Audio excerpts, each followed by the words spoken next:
Continuamos hoy, amigo oyente, nuestro viaje por el Evangelio según San Marcos, y llegamos al capítulo 9. Tenemos aquí una vez más la narración de la transfiguración, la cual se encuentra en los primeros 3 evangelios que llamamos los evangelios sinópticos.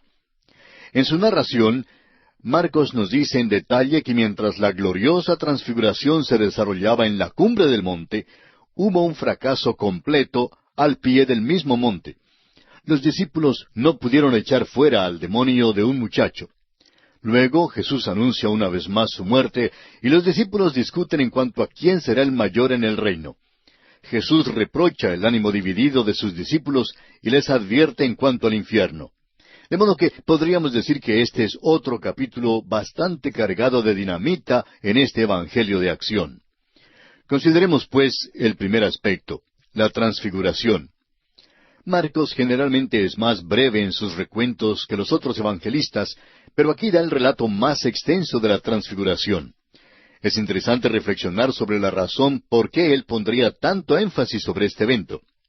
Es nuestra opinión que la transfiguración presenta la perfecta humanidad de Jesús y no su deidad. Como ya hemos dicho, los evangelios sinópticos relatan la transfiguración.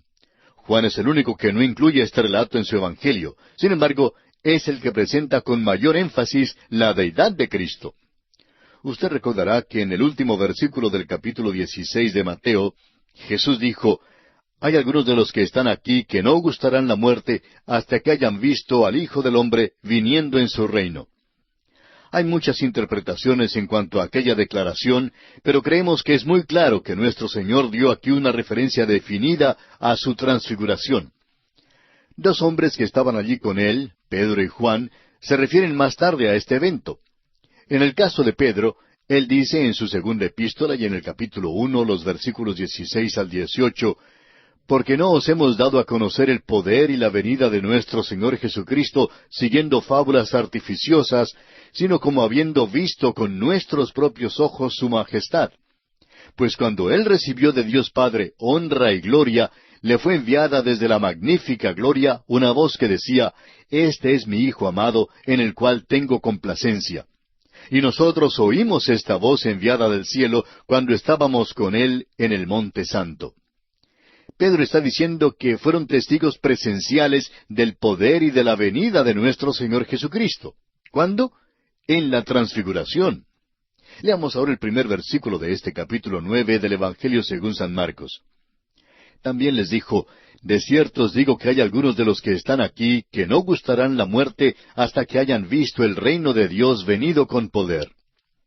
Creemos que la razón por la cual esto se declara en aquel momento en particular, antes de su muerte y su resurrección, fue para que comprendiéramos que sea que Cristo fuera a la cruz o no, el reino siempre continuaría en sus manos. Él pudo haber salido de esta tierra y regresado al cielo, y entonces, por supuesto, no nos habría salvado ni a usted ni a mí, pero sí continuaría siendo en todo caso el soberano del universo. Sin embargo, si hubiese actuado así, Cristo no nos podría haber salvado. No pensamos desarrollar más este tema, pero es bastante importante. Leamos ahora el versículo 2 de este capítulo 9 de Marcos. 6 días después, Jesús tomó a Pedro, a Jacobo y a Juan, y los llevó aparte solos a un monte alto, y se transfiguró delante de ellos. Surge entonces la pregunta en cuanto al por qué Cristo llevó consigo precisamente a estos 3 hombres. Permítanos decir en primer lugar que no les llevó porque eran sus favoritos, ni porque eran superiores a los demás. En realidad, ellos eran los más débiles de los apóstoles, y Él tuvo que llevarlos así como si fueran bebés, porque de otra manera creemos que ellos no le habrían seguido de manera alguna. Lo que estamos tratando de decir es lo siguiente. Hace muchos años, una madre que estaba caminando en la calle acompañada por sus 3 niñitos, cargaba a uno, al otro lo guiaba por la mano, y el tercero caminaba detrás de ella. De vez en cuando ella se paraba para que el pequeñito de atrás pudiera alcanzarla, y así caminaban por la calle avanzando muy lentamente. Cualquiera pensaría que el pequeñito de atrás se estaba demorando mucho. Pero luego podría notar que el niñito que la madre cargaba no podría haber ido de ninguna manera a menos que su madre lo llevara. Creemos que Pedro, Jacobo y Juan eran así como aquel niñito en brazos. Parecían ser un grupo exclusivista, pero no creemos que lo fueran en realidad. Eran simplemente unos bebés.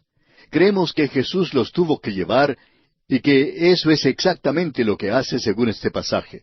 Les llevó, pues, a la transfiguración. Pedro dice que fueron testigos presenciales de su majestad. Este es el Cristo glorificado, tal como será cuando venga algún día a la tierra. En Primera de Juan, capítulo 3, versículo 2, dice que seremos semejantes a Él, porque le veremos como Él es. Usted recordará que Juan dice en su Evangelio, capítulo 1, versículo 14, y vimos su gloria, gloria como del unigénito del Padre. La palabra transfigurar aquí es la palabra que en griego significa metamorfosis. La transfiguración se efectuó dentro del cuerpo de Jesús y no fue alguna luz ni algún efecto de una causa exterior.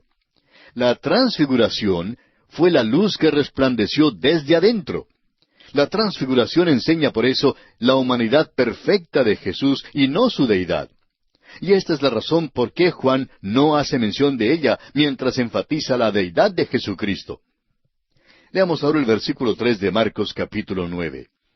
Y sus vestidos se volvieron resplandecientes, muy blancos, como la nieve, tanto que ningún lavador en la tierra los puede hacer tan blancos.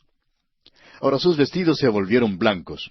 Se volvieron más blancos que lo que era creíble, porque la luz resplandeció desde adentro. Ningún milagro en el lavado pudo haber producido tal blancura. Todo resplandeció desde adentro. Ahora el versículo 4 dice, y les apareció Elías con Moisés, que hablaban con Jesús. Elías era el representante de los profetas. Moisés fue el representante de la ley. Vemos aquí comprobado el dicho de que tanto la ley como los profetas atestiguaron la muerte de Jesús. Lucas en su Evangelio lo precisa aún más al decir que hablaban acerca de la muerte de Jesús. Sabemos que Moisés sabía de Cristo porque en Hebreos capítulo 11 versículo 26 dice tocante a Moisés, teniendo por mayores riquezas el vituperio de Cristo que los tesoros de los egipcios, porque tenía puesta la mirada en el galardón. Moisés sabía que Cristo iba a venir. Todos los profetas hablaban de sus sufrimientos y de las glorias que vendrían después. Veamos ahora los versículos 5 y 6 de Marcos 9. Entonces Pedro dijo a Jesús, Maestro, bueno es para nosotros que estemos aquí, y hagamos 3 enramadas, una para ti, otra para Moisés, y otra para Elías. Porque no sabía lo que hablaba, pues estaban espantados. Pedro era vocero de los otros en la misma manera como siempre fue el vocero del grupo. Y Simón Pedro generalmente hablaba cuando no sabía qué decir. Alguien ha dicho, si los que no tienen qué decir se refrenaran de decirlo, sería un mundo muchísimo mejor. Creemos que Simón Pedro metió la pata muchas veces y es seguro que la metió aquí otra vez. Prosigamos ahora con el versículo 7. Entonces vino una nube que les hizo sombra, y desde la nube una voz que decía, Este es mi Hijo amado, a él oíd. Toda la atención se enfoca en el Señor Jesucristo. Su palabra es la final. Ni Moisés ni Elías están a la par con él. Leamos ahora el versículo 8 de Marcos capítulo 9. Y luego, cuando miraron, no vieron más a nadie consigo, sino a Jesús solo. A propósito, la frase Jesús solo es un encabezamiento maravilloso, ¿no le parece? Jesús solo no debe ser solamente un encabezamiento, sino también un faro en las vidas de los creyentes hoy en día. En una manera tan breve, Marcos declara palabras tan grandes e importantes. Jesús solo. Ahora el versículo 9, y descendiendo ellos del monte, les mandó que a nadie dijesen lo que habían visto, sino cuando el Hijo del Hombre hubiese resucitado de los muertos. ¿Notó usted que la muerte y la resurrección de Cristo tienen que ir juntas con esta historia? La transfiguración no salva a nadie, amigo oyente. Presenta el ideal o la meta, pero aquella meta solo puede ser alcanzada mediante la muerte de Cristo en la cruz y su resurrección. Y usted notará que Él siempre junta su muerte con su resurrección. También debemos notar que Jesucristo nunca mencionó la cruz, sino que simplemente habló de su muerte. El versículo 10 nos dice, y guardaron la palabra entre sí, discutiendo qué sería aquello de resucitar de los muertos. Desconocían enteramente la resurrección y la misma resurrección lo reveló. Salieron precipitadamente al sepulcro porque no esperaban ver a un Salvador vivo. Uno no va al cementerio para ver a un ser viviente. Uno va allí en memoria de los muertos. Sigamos ahora con los versículos 11 al 13 de Marcos capítulo 9. Y le preguntaron diciendo, ¿por qué dicen los escribas que es necesario que Elías venga primero? Respondiendo él les dijo, Elías a la verdad vendrá primero y restaurará todas las cosas. ¿Y cómo está escrito del Hijo del Hombre que padezca mucho y sea tenido en nada? Pero os digo que Elías ya vino, y le hicieron todo lo que quisieron, como está escrito de él. Creemos que nuestro Señor explica con toda claridad que nadie puede oponerse a su establecimiento del reino, porque el profeta dijo que Elías debía venir primero. Nuestro Señor dijo que si le hubieran aceptado a él, y si él hubiera establecido el reino, esto habría sido el cumplimiento de la profecía de que Elías de cierto había venido. Pero siendo que no le aceptaron, entonces Elías vendrá con la segunda venida de Cristo. Ahora, desde esta gloriosa escena en la cumbre del monte, bajamos a una frustración total de los discípulos al pie del monte. Leamos los versículos 14 al 18 de este capítulo 9 de Marcos. Cuando llegó a donde estaban los discípulos, vio una gran multitud alrededor de ellos, y escribas que disputaban con ellos. Y enseguida toda la gente, viéndole, se asombró, y corriendo a él le saludaron. Él les preguntó, ¿qué disputáis con ellos?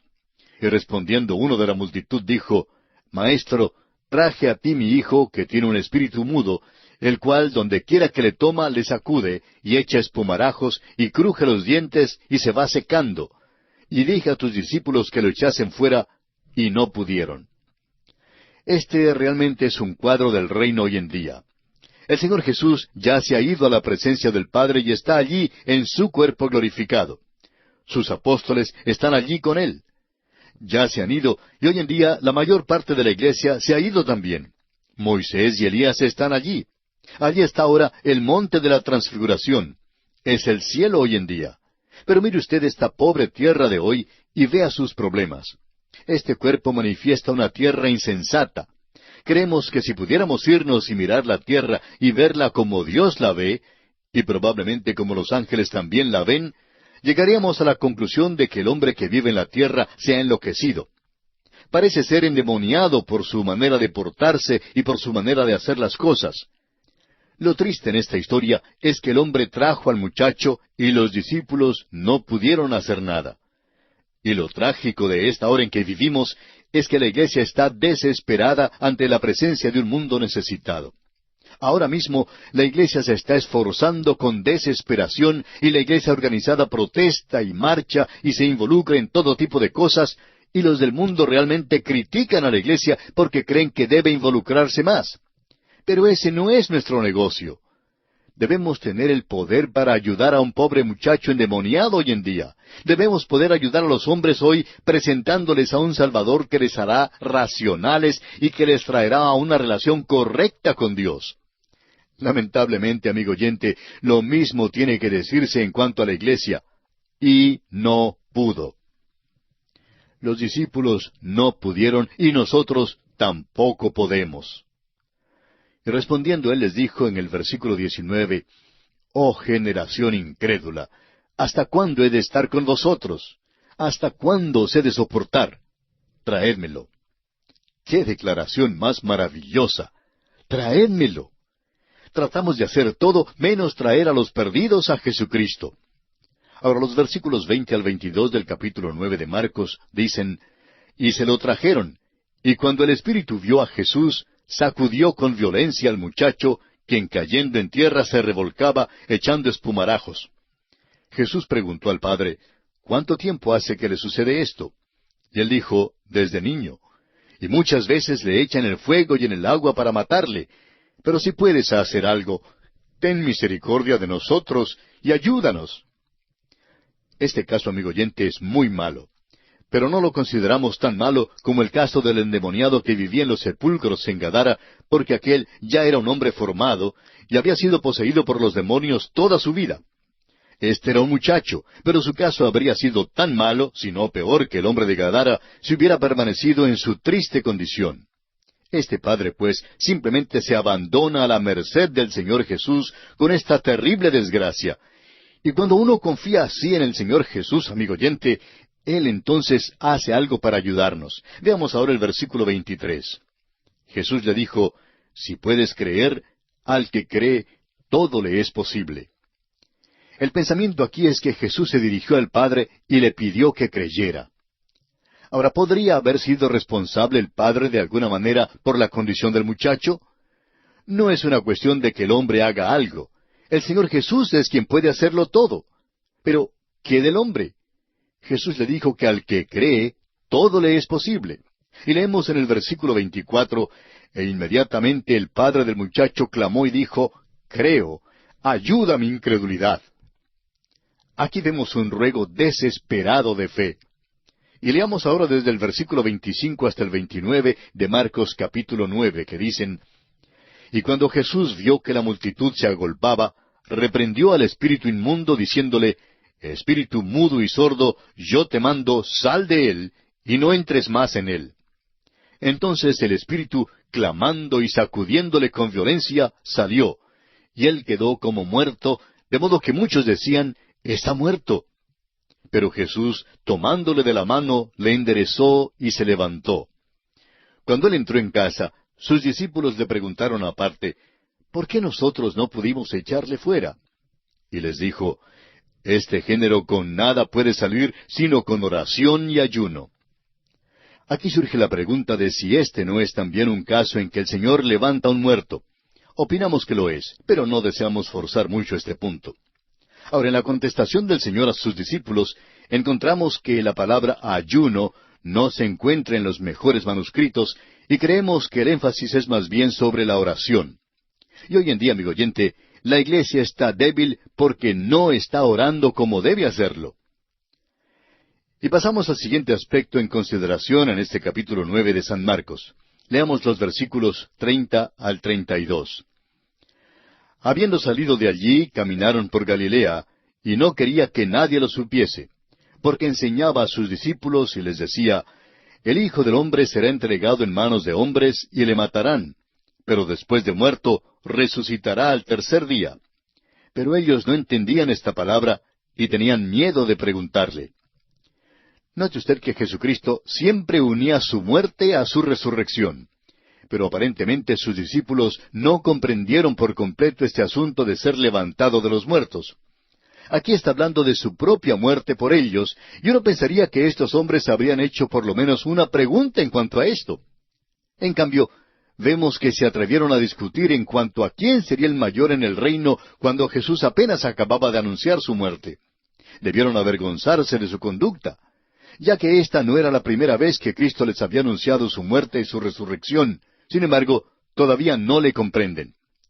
Y pasamos al siguiente aspecto en los versículos 33 al 37 de Marcos capítulo 9, que dicen, y llegó a Capernaum, y cuando estuvo en casa les preguntó, ¿qué disputabais entre vosotros en el camino? Mas ellos callaron, porque en el camino habían disputado entre sí quién había de ser el mayor. Entonces él se sentó y llamó a los 12, y les dijo, si alguno quiere ser el primero, será el postrero de todos y el servidor de todos. Y tomó a un niño y lo puso en medio de ellos, y tomándole en sus brazos les dijo, el que reciba en mi nombre a un niño como éste, me recibe a mí, y el que a mí me recibe, no me recibe a mí, sino al que me envió. En nuestro estudio del Evangelio según San Mateo, tratamos ya muy a fondo esta discusión entre los discípulos, y la trataremos una vez más en nuestro estudio del Evangelio según San Lucas. Así que, por esta oportunidad, no la comentaremos. Pasaremos entonces al siguiente aspecto en consideración. Leamos los versículos 38 al 41 de este capítulo 9 de Marcos. Juan le respondió diciendo, Maestro, hemos visto a uno que en tu nombre echaba fuera demonios, pero él no nos sigue, y se lo prohibimos porque no nos seguía. Pero Jesús dijo, No se lo prohibáis, porque ninguno hay que haga milagro en mi nombre, que luego pueda decir mal de mí. Porque el que no es contra nosotros, por nosotros es. Y cualquiera que os diere un vaso de agua en mi nombre, porque sois de Cristo, de cierto os digo que no perderá su recompensa. En cuanto a Juan, hay quienes suponen que era un apóstol afeminado. Pero note usted aquí su modo de ser. Jesús reprocha aquí cualquier tipo de espíritu sectario. Note usted que la base para la unidad que Jesús da es únicamente en sus palabras, en mi nombre. Una de las muchas maravillas que encontramos en el ministerio radial es que hoy en día tenemos la buena voluntad de personas de todas las denominaciones y no solamente de una. Y es que lo que se hace en el nombre de Jesús no puede ser negado por ninguno de sus seguidores, cualquiera sea la denominación a la que pertenecen. Note usted ahora que en el versículo 42 el Señor Jesús vuelve al niño que ha tomado en sus brazos. Estas palabras son muy tiernas, pero al mismo tiempo caen severamente sobre aquellos que se atreven a ofender a un pequeño. Leamos los versículos 42 y 43. Cualquiera que haga tropezar a uno de estos pequeñitos que creen en mí, mejor le fuera si se le atase una piedra de molino al cuello y se le arrojase en el mar. Si tu mano te fuere ocasión de caer, córtala. Mejor te es entrar en la vida manco, que teniendo dos manos ir al infierno, al fuego que no puede ser apagado. ¿Se dio cuenta usted, amigo oyente, quién es el que habla aquí en cuanto al infierno? Hay quienes dicen hoy en día que Jesús es benigno, y lo es. Pero, amigo oyente, Jesucristo es también el único que ha hablado en cuanto al infierno. Pablo nunca lo mencionó, pero Jesús habló bastante en cuanto al infierno. Y puesto que Cristo habló del infierno, no sería malo que nosotros lo escuchemos. Él dijo que hay un lugar que se llama infierno. Estamos confiados de que es un lugar y que es exactamente como Cristo lo describe. Jesús luego habla en cuanto a la mano, el pie y el ojo. El ojo puede conducir al pecado. Piense, por ejemplo, en Eva, la que primero vio que el árbol era bueno para comer. Leamos ahora los versículos 49 y 50 de Marcos 9. Porque todos serán salados con fuego, y todo sacrificio será salado con sal.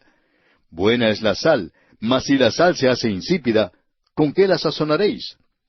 Tened sal en vosotros mismos, y tened paz los unos con los otros. Estas son declaraciones extrañas. El pensamiento es que tanto el fuego como la sal purifican. El fuego purifica quemando la escoria y las impurezas. La sal penetra y quema la corrupción e impide el avance de las impurezas. Si tenemos la sal, es decir, la obra limpiadora de la palabra de Dios obrando dentro de nosotros, entonces esa sal santifica y trae la paz. Y aquí, amigo oyente, concluye nuestro estudio del capítulo 9 del Evangelio según San Marcos.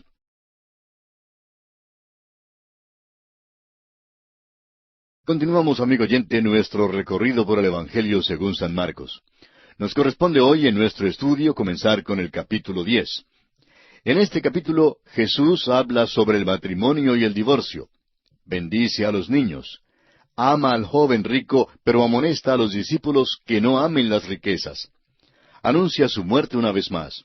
Niega la petición de Santiago y Juan y abre los ojos del ciego Bartimeo. El primer versículo de este capítulo 10 dice, levantándose de allí, vino a la región de Judea y al otro lado del Jordán. Notará usted que siempre hay mucho movimiento en Marcos. El hecho es que la geografía evidenciada en Marcos es muy interesante. En el capítulo 9 de este Evangelio, versículo 30, leemos que, habiendo salido de allí, caminaron por Galilea, y no quería que nadie lo supiese. Jesús estaba saliendo de allí por última vez, y no quería que le dieran una despedida afectuosa, porque eso no es lo que el Señor quería en ninguna manera. Ahora llega a la región de Judea, al otro lado del Jordán, o sea, en la ribera oriental, en el mismo lado de la región que llamamos Decápolis, debido a las 10 ciudades que están allí. Por tanto, encontramos a Jesús al otro lado del Jordán, y el pueblo acude a él y les enseña tal como solía hacerlo. Ahora hace su subida final a Jerusalén. Los enemigos, los sabuesos de odio, siguen su pista. Leamos entonces los primeros 2 versículos de este capítulo 10 del Evangelio según San Marcos.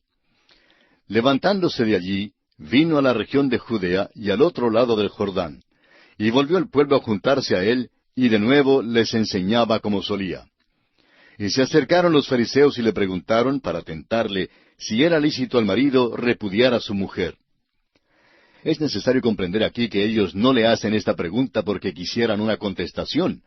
Hacen esta pregunta para atraparle. Ya tenían ellos su propio punto de vista con respecto al matrimonio y al divorcio, y por tanto trataron de confundirle con esta pregunta difícil. Es una buena pregunta porque si él dijera que era lícito, contradiría a Moisés.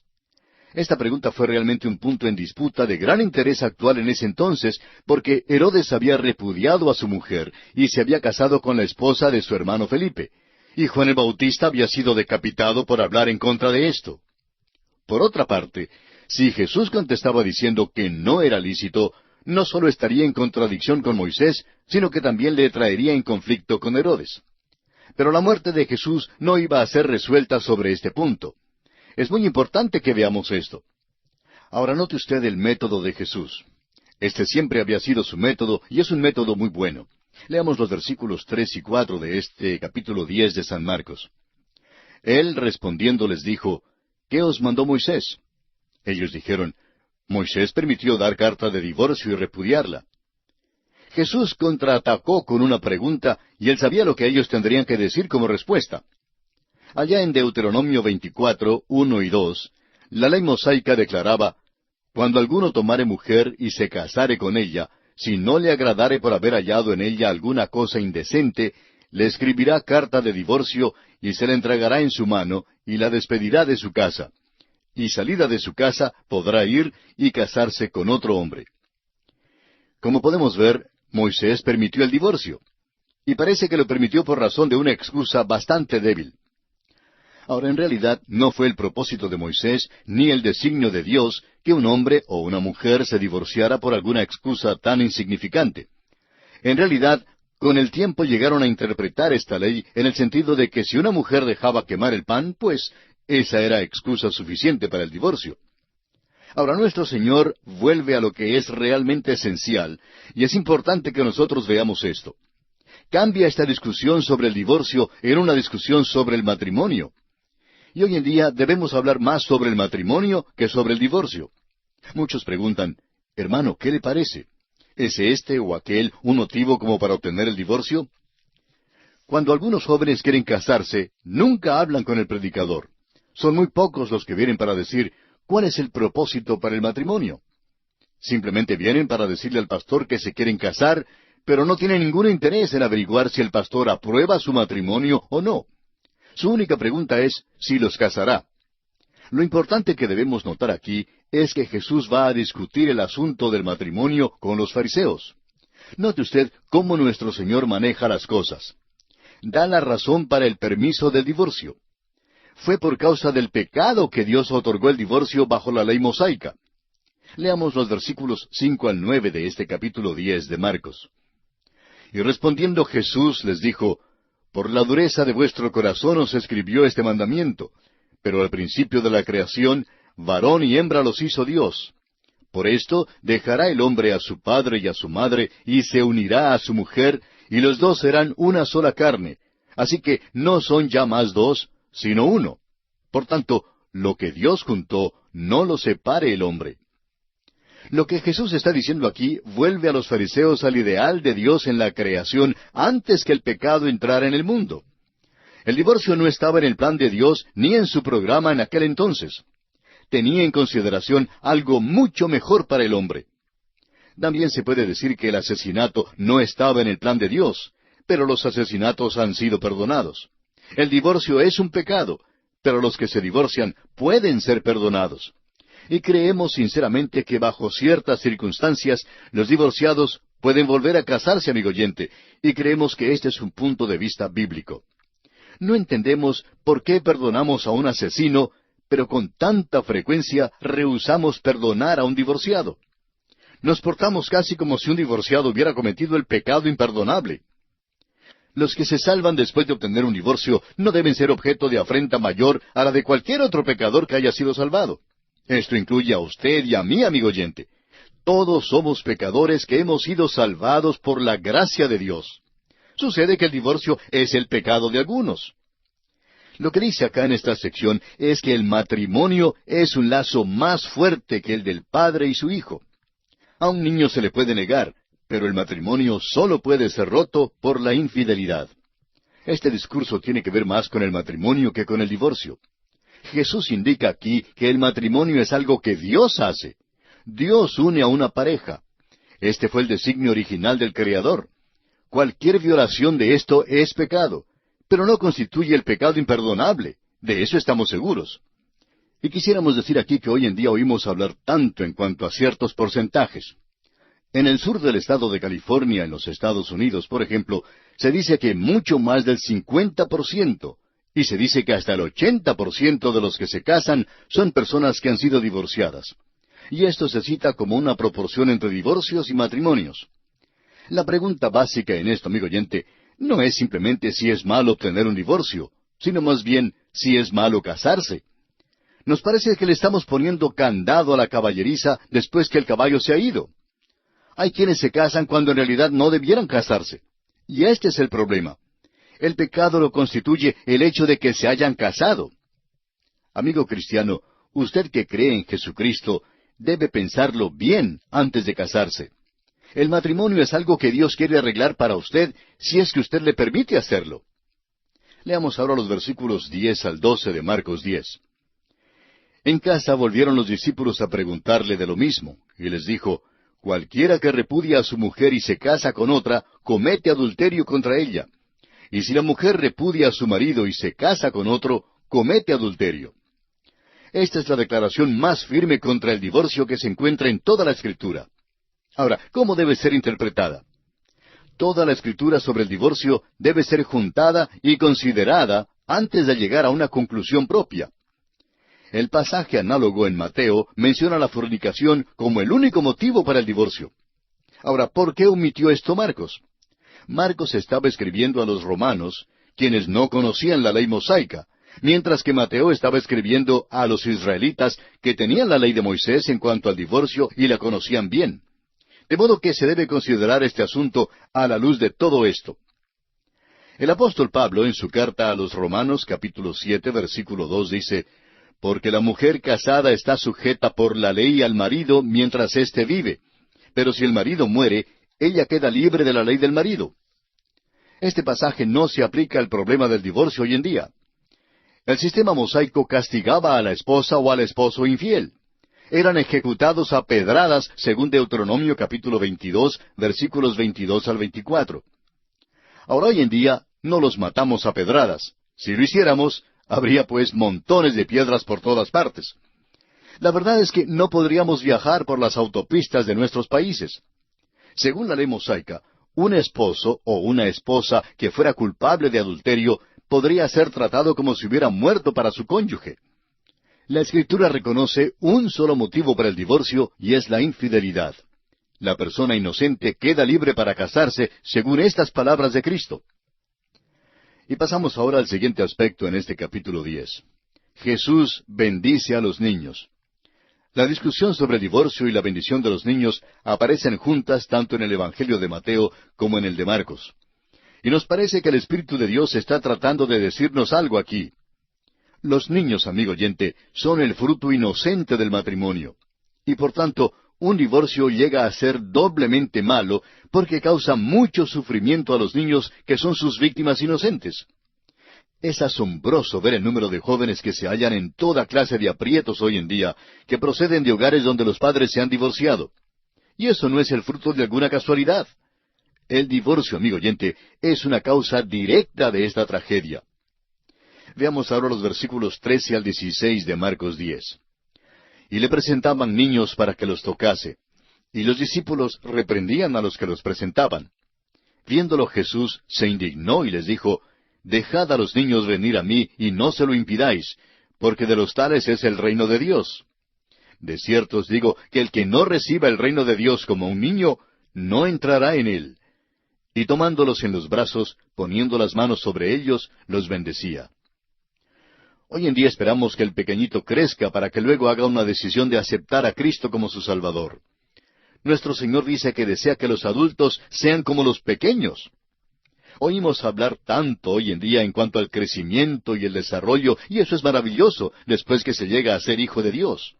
Pero realmente la mayoría de nosotros nos equivocamos de vía. Necesitamos dejar a un lado nuestras habilidades, nuestra falta de simplicidad y nuestra supuesta sofisticación de la que tanto nos jactamos hoy, y necesitamos volver a la simplicidad de la niñez. Tenemos que confiar en Cristo por la fe. Nuestro Señor tomó los niños en sus brazos y puso las manos sobre ellos y los bendijo. Él nunca tomó a otros en sus brazos, así como tomó a estos niñitos. Tomó a estos niñitos porque siempre recibirá a los niños. Si los niños mueren en su infancia antes de alcanzar la edad de responsabilidad, van a Él y a su reino celestial. Y pasamos ahora al siguiente aspecto, el encuentro de Jesús con el joven rico. Hemos hablado mucho en cuanto al joven rico en el Evangelio de Mateo, y pasaremos mucho tiempo con él cuando lleguemos a nuestro estudio en el Evangelio según San Lucas. En nuestro estudio de los Evangelios, notará usted que ponemos un mayor énfasis en ciertos pasajes, pero no haremos mayor énfasis sobre este pasaje. Sin embargo, quisiéramos dirigir su atención a ciertas cosas que consideramos importantes. Leamos entonces los versículos 17 y 18 de Marcos capítulo 10. Al salir él para seguir su camino, vino uno corriendo e hincando la rodilla delante de él, le preguntó, Maestro bueno, ¿qué haré para heredar la vida eterna? Jesús le dijo, ¿por qué me llamas bueno? Ninguno hay bueno sino solo uno, Dios. En estos días de materialismo craso, este incidente del joven rico y su reacción a las enseñanzas de nuestro Señor Jesucristo en cuanto a las riquezas es algo muy pertinente para cada uno de nosotros. Mateo nos dice que el joven era rico, y creemos que su interrogante era una pregunta muy normal para un hombre que vive bajo la ley mosaica. Este joven vivía bajo la ley mosaica, bajo el sistema mosaico, y preguntó lo que debía hacer para heredar la vida eterna. Jesús trata de lograr que el joven piense, ¿por qué llama bueno a Jesús? Hay uno solo que es bueno, y ese es Dios. Si llama a Jesús bueno, entonces dice que Jesús es Dios. Ahora note usted que Jesús da al joven los mandamientos que son incluidos en la segunda sección de los 10 mandamientos. Leamos los versículos 19 y 20 de Marcos 10. Los mandamientos sabes, no adulteres, no mates, no hurtes, no digas falso testimonio, no defraudes, honra a tu padre y a tu madre. Él entonces respondiendo le dijo, Maestro, todo esto lo he guardado desde mi juventud. La primera sección de los mandamientos tiene que ver con la relación del hombre con Dios. La segunda sección tiene que ver con la relación del hombre para con el prójimo. Aquí nuestro Señor Jesucristo no habló en cuanto a la relación del hombre para con Dios, sino en cuanto a su relación para con el prójimo. A este joven le había sido posible satisfacer las normas de la segunda sección, así que dijo que los había guardado bien. Note usted ahora la respuesta de Jesús a este joven rico en los versículos 21 y 22 de Marcos 10. Entonces Jesús, mirándole, le amó y le dijo, Una cosa te falta. Anda, vende todo lo que tienes, y dalo a los pobres, y tendrás tesoro en el cielo. Y ven, sígueme, tomando tu cruz. Pero él, afligido por esta palabra, se fue triste, porque tenía muchas posesiones. Jesús le dijo al joven rico que le faltaba una cosa. Ahora, ¿qué sería lo que le faltaba? Era algo en cuanto a su relación con Dios. Lo que le impedía una debida relación con Dios era sus riquezas. Había llamado a Jesús bueno, y si seguía a Jesús, hallaría que la razón por la cual Jesús era y es bueno, es porque Jesús es Dios. Jesús le pidió entonces apartarse de sus riquezas para seguirle a Él. ¿A dónde lo guiaría? Pues en ese entonces el Señor Jesús estaba en camino a la cruz para morir por los pecados de este mismo hombre. Si este joven hubiera seguido a Jesús, hubiera tenido que venir hasta la cruz para la redención. Pero estaba afligido y se fue triste. Hay un gran mensaje aquí. El apóstol Pablo dice en su primera carta a Timoteo, capítulo 6, versículo 10, que raíz de todos los males es el amor al dinero. Y en realidad, esto no es más que una repetición de lo que nuestro Señor le dijo en esta ocasión al joven rico. El dinero puede comprar casi cualquier cosa, excepto lo de mayor valor, la vida eterna. En este discurso Jesús revela la imposibilidad de que un rico pueda entrar al cielo mediante las riquezas. Es imposible que cualquier hombre entre al cielo por sus propios medios. Leamos los versículos 23 al 25 de este capítulo 10 de Marcos. Entonces Jesús, mirando alrededor, dijo a sus discípulos, «¿Cuán difícilmente entrarán en el reino de Dios los que tienen riquezas? Los discípulos se asombraron de sus palabras, pero Jesús, respondiendo, volvió a decirles, Hijos, cuán difícil les es entrar en el reino de Dios a los que confían en las riquezas. Más fácil es pasar un camello por el ojo de una aguja que entrar un rico en el reino de Dios. Bueno, un camello no puede pasar por el ojo de una aguja. Eso es obvio, eso es humanamente imposible. Pero para Dios todas las cosas son posibles. El hombre no lo puede hacer, solo el Señor Jesús puede hacerlo. Tenemos la idea hoy en día de que si tenemos dinero lo podemos hacer todo. Alguien ha escrito unas palabras en cuanto al dinero y no sería malo que pensemos en ellas un poquito. Dicen, el dinero compra una cama, pero no puede comprar el sueño. El dinero compra la comida, pero no puede comprar apetito. El dinero compra la medicina, pero no puede comprar salud. El dinero compra una casa, pero no puede comprar un hogar. El dinero compra un diamante, pero no puede comprar amor. El dinero compra un banco de una iglesia, pero no puede comprar la salvación. Ahora Jesús convidó al joven a desprenderse de aquello que se interponía entre él y Dios. Si hubiera seguido a Jesús, hubiera aprendido la razón por la cual Jesús es bueno, y es porque Jesús es Dios. Junto con el incidente del joven rico, aprendemos que Jesús dio una amonestación en cuanto al peligro de amar las riquezas. Seguimos ahora adelante en nuestro estudio de este Evangelio de Marcos capítulo 10 y pasamos al siguiente aspecto. Jesús anuncia una vez más su muerte. Leamos los versículos 32 al 34. Iban por el camino subiendo a Jerusalén, y Jesús iba delante, y ellos se asombraron y le seguían con miedo. Entonces, volviendo a tomar a los 12 aparte, les comenzó a decir las cosas que le habían de acontecer. He aquí subimos a Jerusalén, y el Hijo del Hombre será entregado a los principales sacerdotes y a los escribas, y le condenarán a muerte, y le entregarán a los gentiles, y le escarnecerán, le azotarán y escupirán en él, y le matarán, mas al tercer día resucitará. Amigo oyente, Jesús se está moviendo hacia Jerusalén. Él sabe esto, y así les dice a sus discípulos que va a morir allí. Note usted una vez más que junto con su muerte siempre hace mención de su resurrección. Leamos ahora los versículos 35 al 38. Entonces Jacobo y Juan, hijos de Zebedeo, se le acercaron diciendo, Maestro, querríamos que nos hagas lo que pidiéremos. Él les dijo, ¿qué queréis que os haga? Ellos le dijeron, Concédenos que en tu gloria nos sentemos el uno a tu derecha y el otro a tu izquierda. Entonces Jesús les dijo, No sabéis lo que pedís.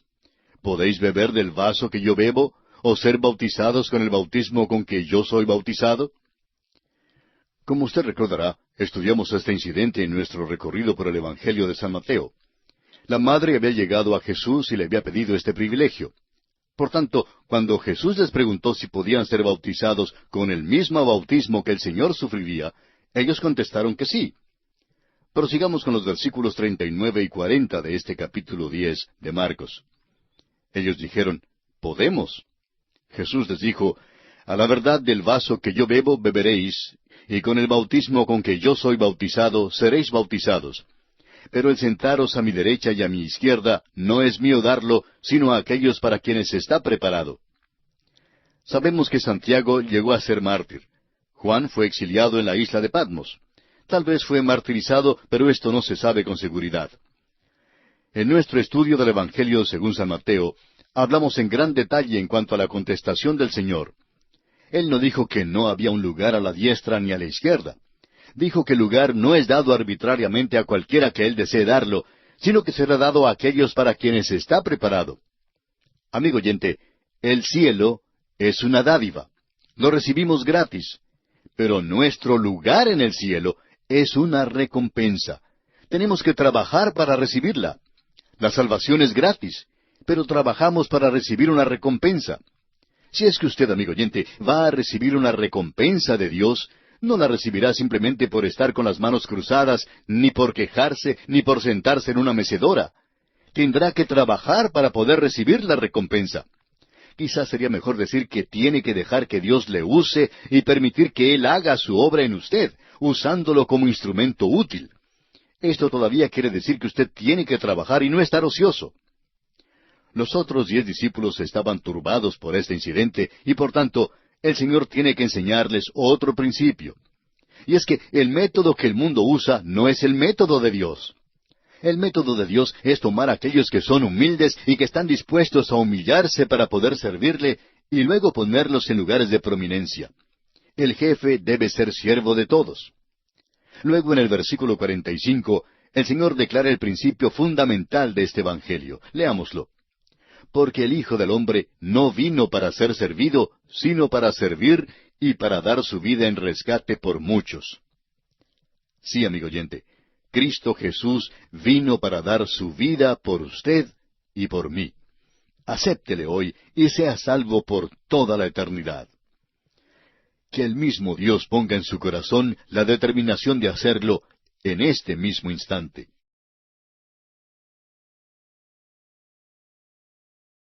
Continuamos hoy, amigo oyente, nuestro viaje por el Evangelio según San Marcos.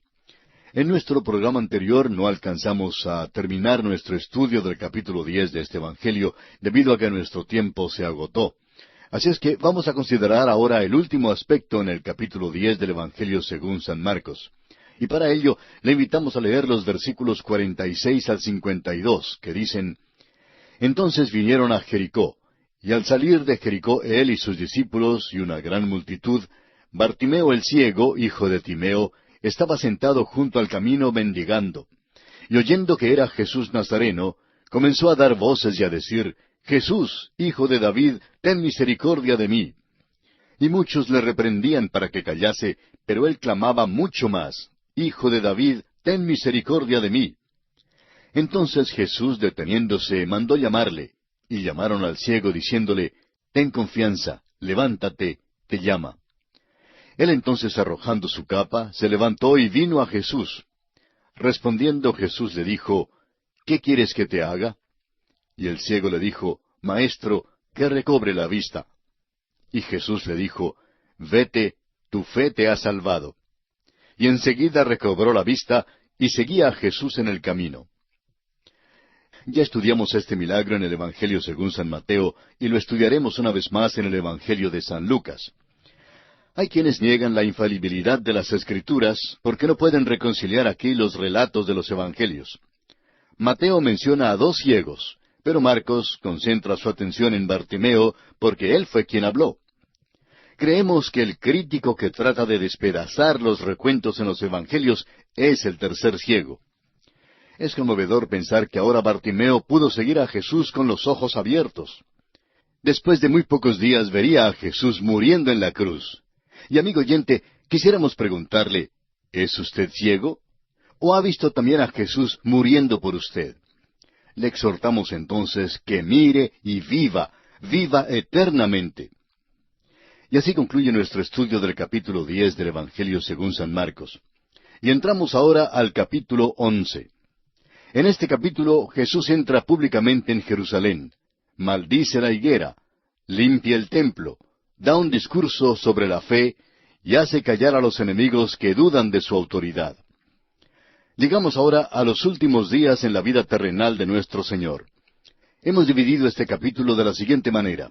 Primero, Jesús se presenta públicamente a su nación como el Mesías, en los versículos 1 al 11.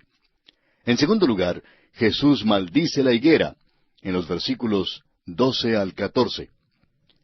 Tercero, Jesús purifica el templo, en los versículos 15 al 21. En cuarto lugar, Jesús da el discurso sobre la oración, en los versículos 22 al 26. Y en quinto lugar, Jesús perturba a los príncipes religiosos, versículos 27 al 33. Este capítulo se desarrolla durante los días en que Jesucristo vino a Jerusalén por última vez. Usted recordará que establecimos en nuestro estudio del Evangelio según San Mateo que su llamada entrada triunfal realmente no fue triunfal en manera alguna. Fue la venida pública del Señor Jesús a Jerusalén al fin de su ministerio terrenal y la presentación allí de Él mismo como el Mesías. Lo que ocurrió allí fue realmente un rechazo de su propuesta formal. Notemos además que Él en realidad vino en 3 días diferentes y no en un solo día. Creemos que cada evangelio presenta un aspecto diferente en cuanto a su venida a Jerusalén. El primer día que vino fue en un día de reposo, un sábado. Luego regresó el domingo y limpió el templo. Y por fin regresó para quedarse en Jerusalén el lunes, cuando lloró sobre la ciudad. Consideremos pues la entrada pública de Jesús en Jerusalén. Leamos el versículo 1 de este capítulo 11 de Marcos. Cuando se acercaban a Jerusalén, junto a Betfagé y a Betania, frente al monte de los Olivos, Jesús envió 2 de sus discípulos. Hemos visto en los últimos capítulos de Marcos que Jesús se estaba moviendo hacia Jerusalén. Se mueve geográficamente y también cronológicamente, acercándose más y más a su muerte. Esta es la última semana en la vida terrenal del Señor. Notemos en el mapa que Betania y Betfagé son 2 pueblos que están al otro lado del Monte de los Olivos desde Jerusalén. Si usted tiene la oportunidad de visitar la Tierra Santa, amigo oyente, le sugerimos que lleve un mapa en la mano para que camine y se detenga en los lugares de mayor interés. Sería muy interesante poder conversar con las personas que viven en esos lugares. Creemos que se podría descubrir muchas cosas que el turista ordinario no ve. Volviendo ahora al pasaje en cuestión, observemos cómo el Señor Jesús caminaba en Jerusalén. Leamos los versículos 2 y 3 de este capítulo 11 de Marcos. Y les dijo, Id a la aldea que está enfrente de vosotros, y luego que entréis en ella, hallaréis un pollino atado, en el cual ningún hombre ha montado. Desatadlo y traedlo. Y si alguien os dijere, ¿por qué hacéis eso? Decid que el Señor lo necesita, y que luego lo devolverá. Hay 2 explicaciones posibles con respecto al pollino que Jesús iba a montar en su entrada pública a Jerusalén. El Señor Jesús podría haber sabido que estaba allí de antemano, puesto que Él es Dios, y por ende omnisciente. Esto pudo haber sido un milagro del principio al fin. Pero todo esto también pudo haber sido arreglado de antemano, y así sería esto algo enteramente humano. No nos parece necesario atribuir a este incidente un aspecto milagroso cuando la explicación natural cae bien. Quienes nos acompañaron en nuestro estudio del Evangelio según San Mateo, saben que dijimos que creemos que nuestro Señor había arreglado todo esto de antemano. Creemos que este evento tiene un significado más grande si lo consideramos así. Lo importante aquí que debemos notar es que Jesús hace respetar su autoridad. Note usted que les dijo que si alguien les preguntaba que por qué soltaban el pollino, debían decir que el Señor lo necesitaba. Eso es haciendo respetar su autoridad. Note usted también que mientras algunos conspiraban su muerte, este incidente reveló que había otros que le estaban obedeciendo. Había pues 2 clases de personas. Y así ha ocurrido por más de 2000 años. Al seguir leyendo, notamos que entraron en el pueblo y hallaron las cosas exactamente como el Señor lo había dicho. Leamos ahora los versículos 4 al 6 de este capítulo 11 de Marcos. Fueron y hallaron el pollino atado afuera a la puerta, en el recodo del camino, y lo desataron. Y unos de los que estaban allí les dijeron, ¿qué hacéis desatando el pollino? Ellos entonces les dijeron como Jesús había mandado, y los dejaron. Note usted que simplemente siguen sus instrucciones y regresan con el pollino. Creemos que esto revela que había quienes eran sus verdaderos seguidores, que le obedecían, y al mismo tiempo que había otros que conspiraban para matarle. Comprobamos así entonces que es posible explicar este incidente del pollino a un nivel humano sin necesidad de considerarlo como un milagro. Leamos ahora los versículos 7 al 10 de este capítulo 11 de San Marcos. Y trajeron el pollino a Jesús, y echaron sobre él sus mantos, y se sentó sobre él. También muchos tendían sus mantos por el camino, y otros cortaban ramas de los árboles y las tendían por el camino. Y los que iban delante y los que venían detrás daban voces diciendo, Hosana, bendito el que viene en el nombre del Señor, bendito el reino de nuestro padre David que viene, Hosana en las alturas. No estamos seguros que la entrada de Jesús causara la mejor impresión en los habitantes de Jerusalén. Estamos seguros que no habría causado una gran impresión en alguien que hubiese estado antes en Roma, cuando uno de los Césares regresaba triunfante de alguna campaña militar. Se dice que traían tanto botín que los desfiles duraban hasta 2 o 3 días y noches, mientras los cautivos y el desfile seguían entrando en la ciudad. Esa sí que era una entrada triunfal. Pero en la entrada de Jesús a Jerusalén simplemente hubo unos pocos galileos, algunos aldeanos no muy grandiosos. Pero lo impresionante e importante aquí es que el Señor Jesús se ofrece públicamente. Vamos a leer el versículo 11. Y entró Jesús en Jerusalén y en el templo, y habiendo mirado alrededor todas las cosas, como ya anochecía, se fue a Betania con los 12. Hay dos cosas aquí que son importantes. La primera es que este fue el primer día que Jesús entró en Jerusalén. Evidentemente este era el día de reposo, y los cambistas y los bueyes no estaban allí. Llegó como el sacerdote y también como el sacrificio. Ha llegado como el gran sumo sacerdote para ofrecer el sacrificio que es aceptable a Dios por los pecados de todos nosotros. Y luego, note usted que no pasó la noche en Jerusalén, sino que regresó a Betania para pasar la noche allí. Jesús se había presentado ante la ciudad públicamente y estaba demandando una decisión. Hasta donde sabemos, Jesús no pasó ni una noche en la ciudad que le rechazó. Leamos los versículos 12 al 14 de este capítulo 11 de Marcos. Al día siguiente, cuando salieron de Betania, tuvo hambre. Y viendo de lejos una higuera que tenía hojas, fue a ver si tal vez hallaba en ella algo. Pero cuando llegó a ella, nada halló sino hojas, pues no era tiempo de higos. Entonces Jesús dijo a la higuera, «Nunca jamás coma nadie fruto de ti». Y lo oyeron sus discípulos. Ahora este es el segundo día, y venía de Betania. En este día fue cuando limpió el templo y maldijo la higuera. Este incidente con la higuera aparentemente insignificante ha causado ya mucha controversia. Creemos que la higuera es un símbolo de la nación de Israel. Reconocemos que habrá otros que no estarán de acuerdo con nosotros en cuanto a esto y no deseamos ser contenciosos. Pero lo que nos interesa es que aquí hay una gran lección espiritual. Tenían las hojas exteriores o visibles, es decir, las apariencias de una religión dada por Dios, pero no había ningún fruto espiritual. Nos preguntamos si no podemos decir lo mismo hoy en día en cuanto a la iglesia.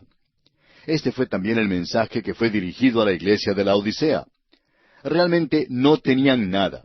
Eran pobres y ciegos y necesitaban que les ungieran los ojos con colirio para que pudieran ver. Esto quiere decir que el Espíritu Santo no estaba allí. Creemos que esto es lo mismo que menciona Isaías en el capítulo 29, versículo 13, donde dice, «Dice pues el Señor, porque este pueblo se acerca a mí con su boca, y con sus labios me honra, pero su corazón está lejos de mí, y su temor de mí no es más que un mandamiento de hombres que les ha sido enseñado». Y consideramos, amigo oyente, que esta es la condición de la iglesia en nuestros días. El Señor Jesús maldijo la higuera. Y Mateo nos da otros detalles adicionales y dice que la higuera se secó. Y pasamos ahora al siguiente aspecto en consideración en este capítulo 11 del Evangelio según San Marcos. Leamos el versículo 15.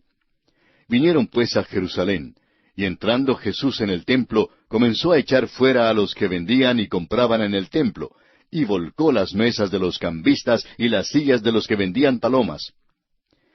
Vemos pues que fue en su segunda visita a Jerusalén que Jesús limpia el templo. El apóstol Juan nos dice que Jesús limpió el templo al principio de su ministerio, y ahora vemos que lo limpia una vez más al fin de su ministerio. No hay duda alguna que esto no tuvo lugar en el día de reposo, sino en el domingo.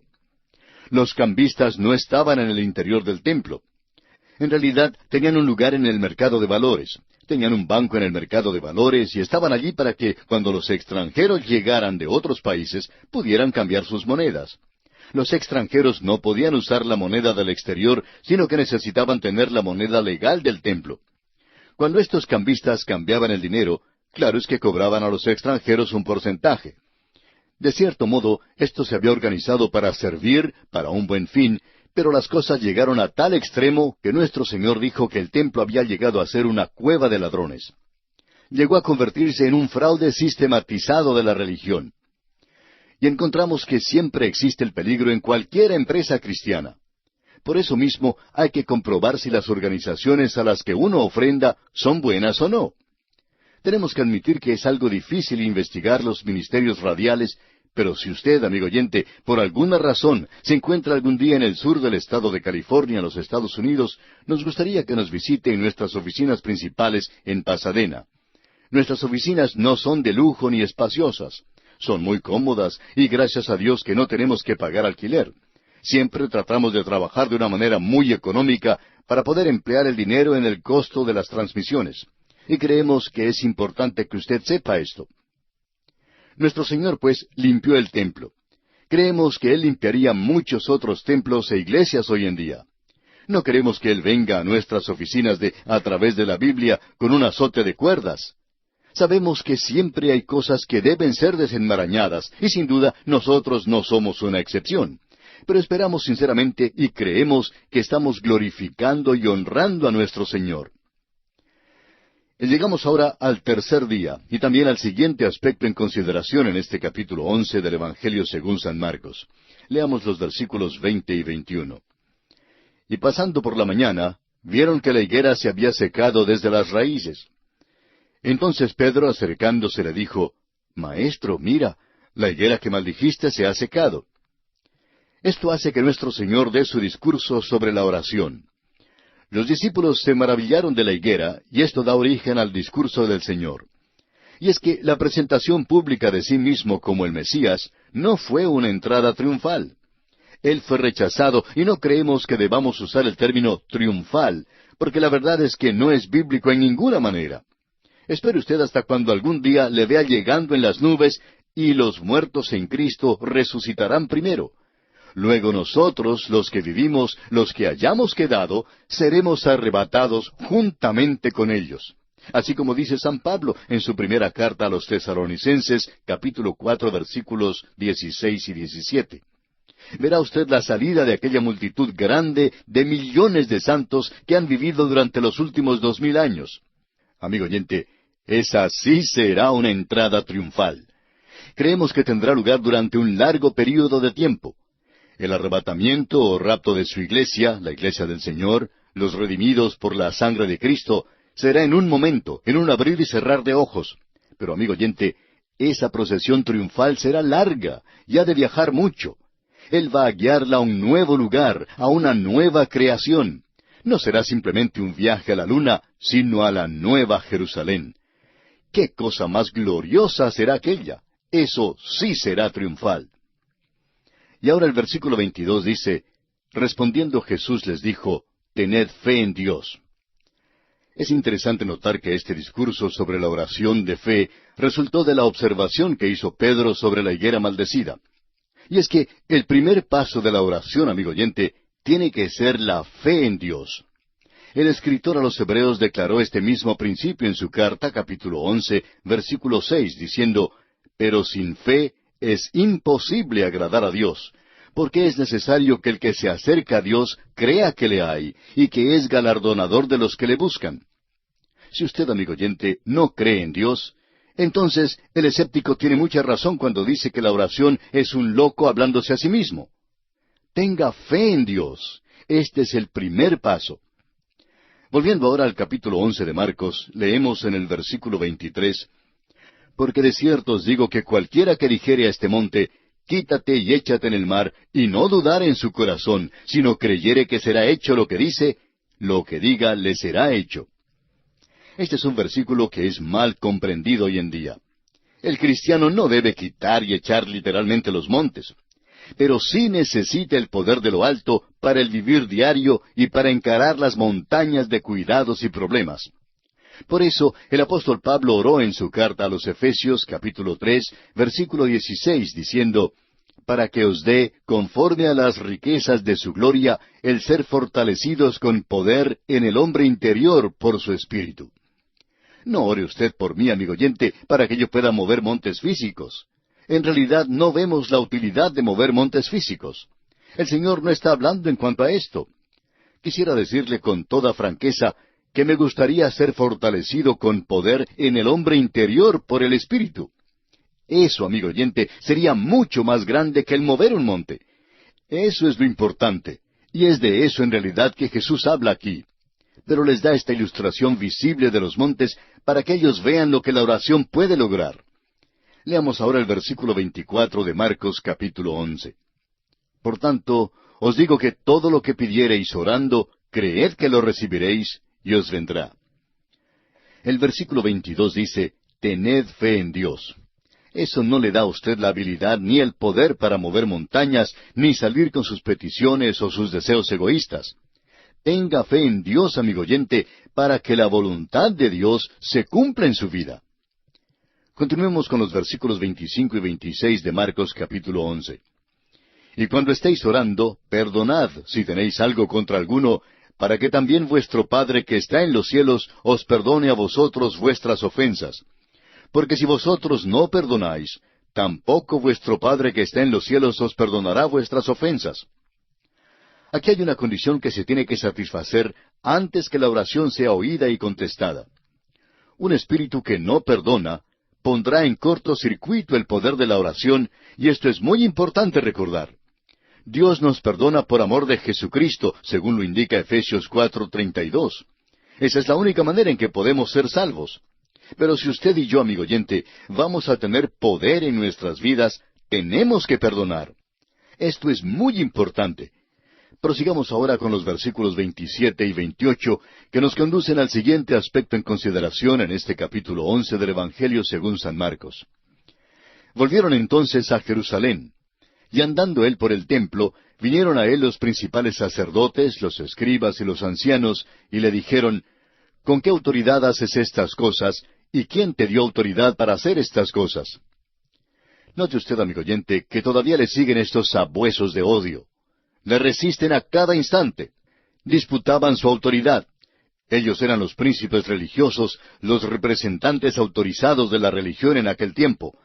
Y siendo que ellos no habían delegado ninguna autoridad en Jesús, quieren entonces saber de dónde recibió su autoridad. Leamos los versículos 29 y 30. Jesús respondiendo les dijo, «Os haré yo también una pregunta. Respondedme, y os diré con qué autoridad hago estas cosas. ¿El bautismo de Juan era del cielo o de los hombres? Respondedme». Aquella era una buena pregunta a propósito, pero la de Jesús fue una pregunta devastadora dirigida a los príncipes religiosos. El caso es que si ellos hubieran dicho que el bautismo de Juan era del cielo, entonces la conclusión obvia sería, pues, ¿por qué no le aceptaron? Por otra parte, si repudiaban a Juan, entonces tendrían que encarar el antagonismo del pueblo, porque el pueblo aceptaba a Juan como verdadero profeta de Dios. Luego en los versículos 31 hasta el 33 de este capítulo 11 de Marcos leemos, «Entonces ellos discutían entre sí, diciendo, si decimos del cielo, dirá, ¿por qué pues no le creísteis? Y si decimos de los hombres, pero temían al pueblo, pues todos tenían a Juan como un verdadero profeta. Así que, respondiendo, dijeron a Jesús, «No sabemos». Entonces, respondiendo Jesús les dijo, «Tampoco yo os digo con qué autoridad hago estas cosas». Estos líderes que creían que lo sabían todo, tuvieron que confesar su ignorancia. Tuvieron que evadir contestar la pregunta de Jesús. Puede arguirse que esto no dio a Jesús suficiente motivo para no contestar la pregunta de ellos. Pero, amigo oyente, ellos en realidad no buscaban ninguna respuesta, solo trataban de atraparle. No tenían ninguna intención de seguir sus enseñanzas, aun si Él les hubiera contestado. Jesús no les contesta porque Él no tiene intención alguna de caer en la trampa de ellos. Y esto para nosotros es una de las grandes pruebas de su deidad, su manera de tratar a sus enemigos. Recuerde, amigo oyente, que cuando los hombres y las mujeres vinieron al Señor con sus preguntas sinceras y como buscadores sinceros, recibieron una respuesta sincera y genuina de parte de Él. Y así concluye nuestro estudio del capítulo 11 del Evangelio según San Marcos.